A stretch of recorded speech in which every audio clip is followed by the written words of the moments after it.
ইলিশ মাছের ৩০ কাটা, বোয়াল মাছের দাড়ি। এই ইলিশ মাছ এখন যায় না কারো বাড়ি। কি ঠিক বললাম তো? দেখো, এখন সোনার হরিণ পাওয়া যায়, কিন্তু বাংলাদেশে ইলিশ মাছ পাওয়া যায় না। এত বড় ইলিশ মাছ তো পাওয়াই যায় না। অনেক দিন পর আমাদের আজকে এই ৩টা ইলিশ মাছ আনলো আমার ভাইয়ে।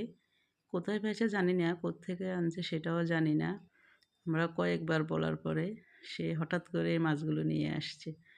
এক পদের খাওয়া হয়েছে ভাজি, আজকে হচ্ছে সর্ষে ইলিশ দিয়ে, যা সবার প্রিয়। যে না খায় সেও এক পিস খাবে যখন এই সর্ষে ইলিশ দিয়ে রান্না হয়। খুব মজা হয়। এই রেসিপিটা না মোটামুটি সবাই জানে। তাই আমি আর নতুন করে বলছি না। বিশেষ করে আমাদের বাংলাদেশিরা সবাই জানে সর্ষে ইলিশ কীভাবে রান্না করতে হয়। খুব ভালো লাগে খাইতে। কেউ যখন ইলিশ মাছ ঘরে আনে, প্রথমত সে ভাজি খাবে গরম গরম, তারপর খাবে সর্ষে ইলিশ, তারপর হবে সর্ষে ভাপা ভাতের মধ্যে দিয়ে। সেই স্বাদ আমার মা করে।